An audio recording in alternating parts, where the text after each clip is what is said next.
दो मित्र एक साथ केदारनाथ जा रहे थे। तभी मार्ग में एक परम सुंदरी को देख करके एक मित्र बोला, भाई तू ही जा केदारनाथ, मेरी तरफ से प्रणाम कर आना, मैं तो इसके साथ रहूंगा। मन तो दूसरे का भी हुआ कि मैं भी इसके संग ही रहूं, लेकिन उसने सोचा नहीं नहीं, अब जब ये बेड़ा उठाया केदारनाथ जाने का तो चले ही जाते हैं।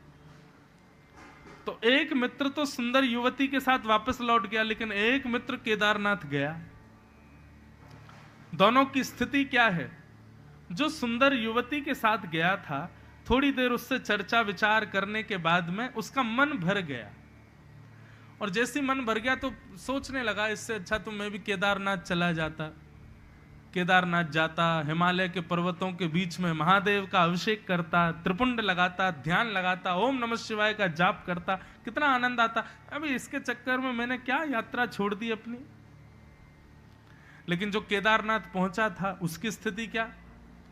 ठंड की वजह से उसके हाथ कांप रहे थे, पैर कांप रहे थे, शंकर जी पर जल चढ़ा रहा था, मन में सोच रहा था इससे बढ़िया तो मैं वहीं रुक जाता, वहीं उस सुंदरी के साथ में चर्चाएं करता। मैं काय को चला आया, मुझसे ज्यादा सुखी तो मेरा मित्र है, बढ़िया हुआ नहीं आया, इतनी सर्दी में कुकुड़ गए यहाँ पे आकर के, इससे बढ़िया तो मैं वहीं रहता। दोनों की मृत्यु हुई तो केदारनाथ में जो मरा वो गया नरक, और उस वैश्या के सामने जो मरा वो गया स्वर्ग। दोनों ने जाकर के कहा, भाई मेरा मित्र नरक क्यों गया? वो तो केदारनाथ गया था, और मैं स्वर्ग क्यों आया? मैं तो एक वैश्या के साथ था। तब दोनों को ये बात समझाई गई। बोले तुम तन से कहां थे? एक वैश्या के पास, पर मन से तुम्हारे चिंतन में केदारनाथ था, तुम्हारे चिंतन में भक्ति भाव था। तुम चिंतन कर रहे थे कि मैं वहां जाता, भजन करता।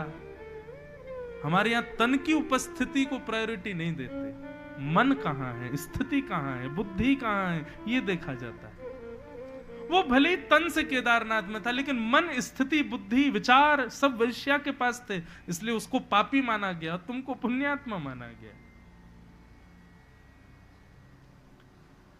तो तन से परिवार छोड़ना है नहीं, रहना है परिवार में। और मैंने पहले दिन ही कहा था, अभिनय करना खूब बढ़िया से, सब एक नंबर लगना चाहिए महाराज।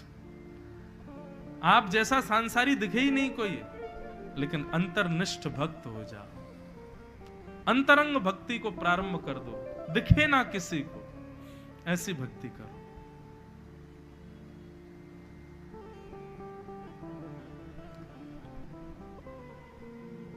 तो स्वयंभू मनु शत्रुपा की 3 बेटी हुई, जिनमें से एक बेटी का नाम है देवहूति,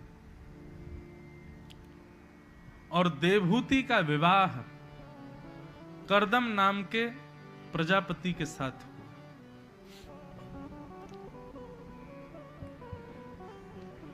कर्दम ऋषि ब्रह्मा जी की छाया से उत्पन्न हुए, और कर्दम ऋषि ने हजारों वर्ष तक तपस्या की। तपस्या करने के बाद जब भगवान प्रकट हुए तो भगवान से क्या मांगा?